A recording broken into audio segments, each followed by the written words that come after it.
to do now is turn to our next paper and to welcome Jim Mackay, who is going to be talking to us on behalf of the Kirkmichael Trust, Gravestone Repair, Successes and Dealing with Root Causes. Thank you. Over to you, Jim. Thank you very much.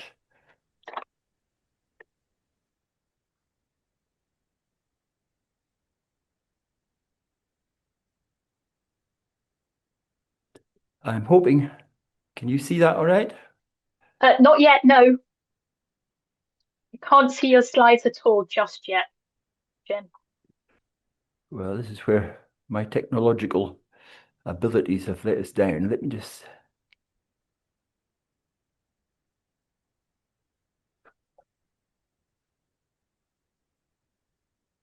You've started screen sharing now, and we can see your PowerPoint, but you just need to... Perfect. You're there. Well done. Off you go. Okay, thank you very much. I'm Jim Mackay, and this is Kirkmichael in the Black Isle. Our award-winning restoration was completed in 2017, and the Kirkmichael Trust has been running the kirkyard, the kirk there now for 8 years. We have it on a 25-year lease from the Highland Council, and it's a bit frightening to think that we're already a third of the way through that already. And this was the scheduled monument, Kirkmichael, before our community, in despair of any official body doing anything useful, formed the Kirkmichael Trust. And we raised the £750,000 to rescue Kirkmichael from complete obliteration. So the community were absolutely delighted when the buildings at Kirkmichael were restored, and restored so well. But our graveyard was in equally derelict condition. There were damaged slabs, fallen headstones, and tablestones on point of collapsing. And again, no official body seemed to be interested in remedying the situation, so we decided to do it ourselves. And we've now intervened on more than 100 memorials at Kirkmichael. And these are some examples of what we've done, and more importantly, perhaps actually, why the problems developed in the first instance. And this is our ornate medieval cross display, or part of it at least, at Kirkmichael. And I guess the ultimate protection from water and frost and council mowing machines and visitor footfall is to take them inside. But even there, you have to avoid water rising up through damp walls and exiting through the memorials themselves. And obviously, taking stones inside is a very limited solution. Most of the time, you have to fix the stones in situ. And here's a headstone we fixed a few months ago. Giant splits had started running down its length, and we were concerned it was going to completely disintegrate. And the root cause here, well, some well-meaning descendants, so we can't blame them, had coated the stone in impermeable paint. So water was getting inside the stone, but not leaving it. So the frost was simply splitting it open. So we believe in taking action as soon as a problem is identified. In this case, first of all, we dried out the headstone for several months inside the box that you see there, and then poured, well, vast amounts of conservation resin inside the interior of the stone and sealed off the cracks on the outside. It seems to be working. If the splitting resumes, we'll drill it and put in some more physical retaining devices. But so far, it seems to have worked. And the lesson here is really don't coat your stones in impermeable paint, even if you think it will preserve it. It won't. One of our good intentions going forward is to liaise more closely with the burial authority so that we can get early warning of their intentions. The Highland Council has been working its way across the graveyards of the north, assessing the safety of the granite urns you see on top of so many memorial pillars. And good for them. I mean, safety is really, really important. However, they assess the urn's safety by giving it a great big whack with a long stick.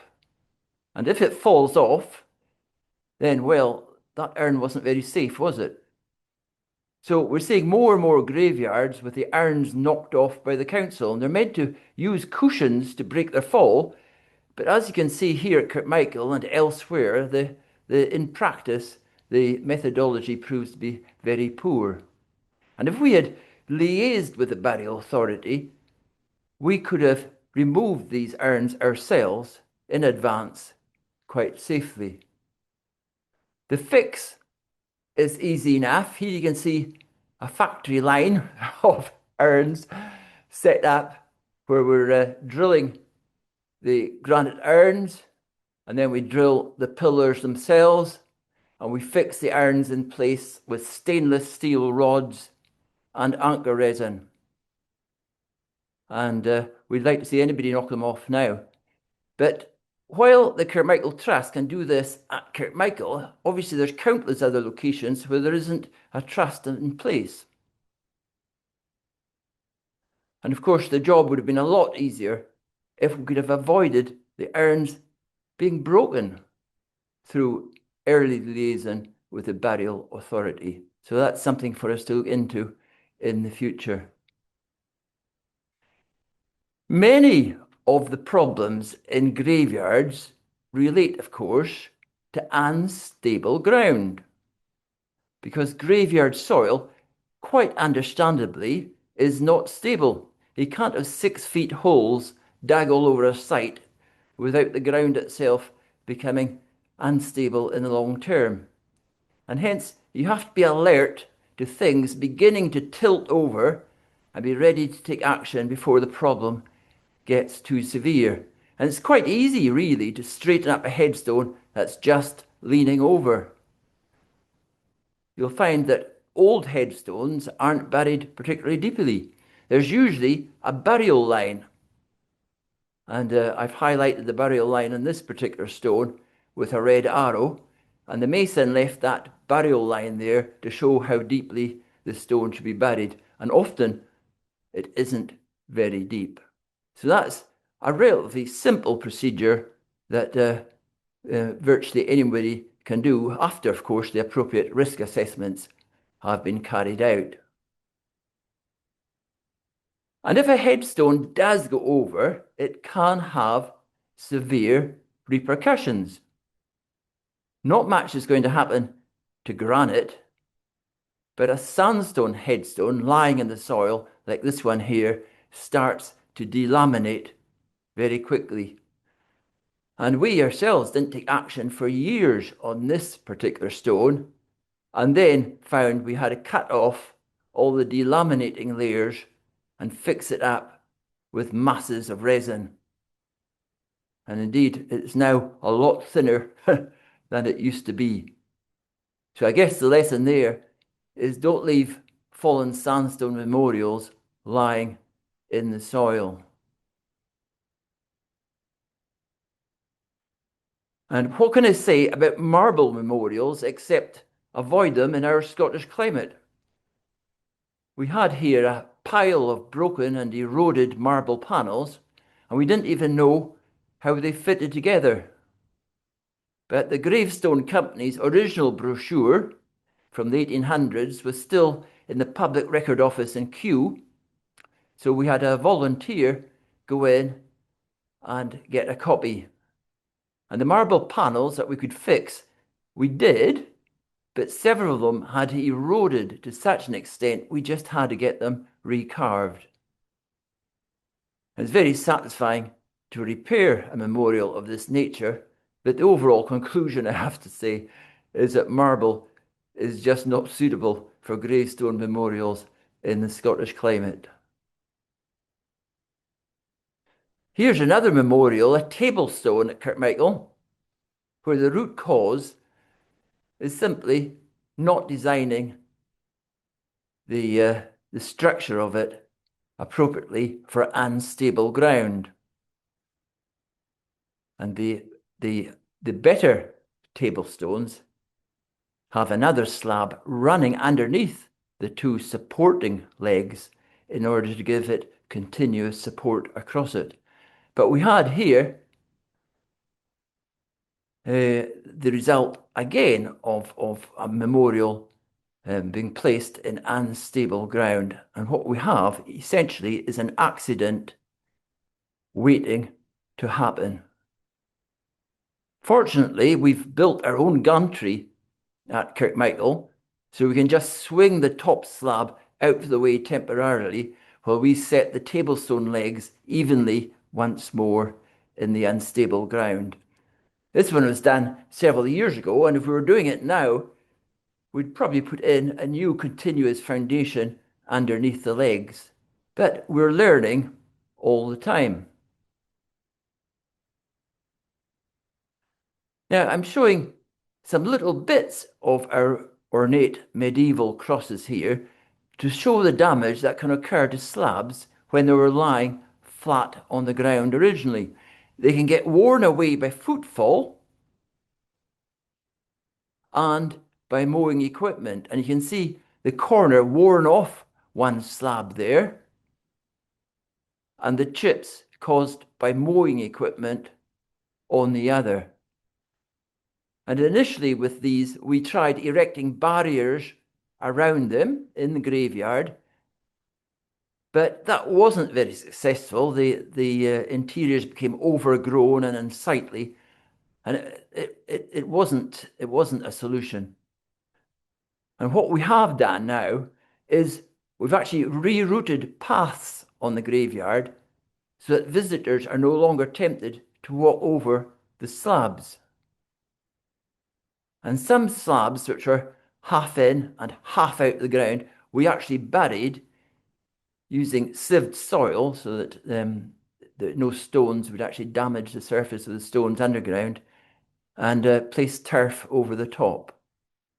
That's worked well. And other ones which were partly uncovered, we actually then fully uncovered and put a membrane and pebbles down and demarcated them as display stones. And we found that visitors and mowers then treat them with much more respect. That's 2 minutes to go, Jim. No problem. This was our largest repair job, is a fallen large granite memorial where once again the root cause is no foundation on unstable ground. Here we put in a very wide foundation and rebuilt the memorial on top of it. Those granite blocks are very heavy, and indeed the central block was a real problem, being 1.1 tons in weight. But in fact, with a hole drilled into the granite, a stainless steel pin sank in with anchor resin, and a pulley, it was easy to shift. And of course, the inevitable iron goes on the top. And the flying pig above the completed memorial was for the doubters who said that this memorial would only be fixed when pigs have wings. And I'll finish with this particular disintegrating enclosure and ask you what you think is the root cause here. And that last one I showed was a big project. This one too will be a big project, but would have been a tiny issue once. Just move that sapling elsewhere. Instead, up goes Harris fencing, that in itself takes 1,000 times more effort than the preventative simple measure of moving that sapling. And of course, now you have the cost of rebuilding. And the root cause, well, we know that here there's a community who are keen to help. So the root cause is the lack of confidence in the community to take action themselves, which hopefully this conference and the Legacies in Stone project going forward will help to address.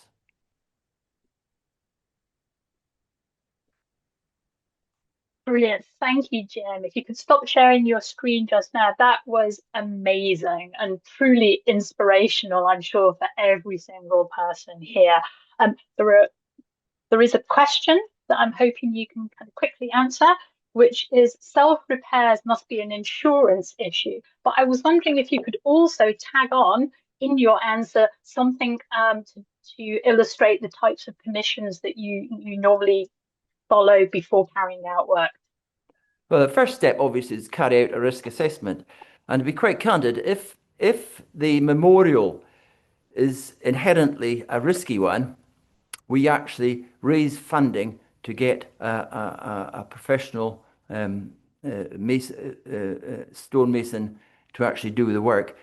Not because we can't do it ourselves, but because of liability issues. So the consents that we required, it was a scheduled monument. Kirkmichael was a scheduled monument, but some years ago, due to dual regulation issues, the scheduling was dropped and became a listed building instead. So it's a question of liaising with the council to gain permissions for the actions that we carry out.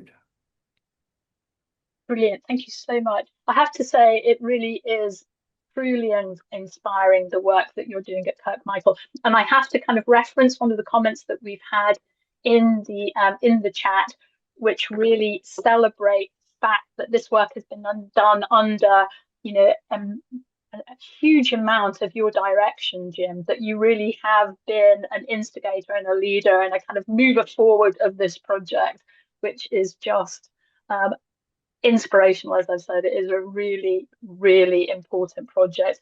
And as you say, there are many sites like this which are falling through the gaps, which if local communities could be better supported, they could help to kind of plug the resources which are needed to look after our really crucial community heritage. But that's splendid.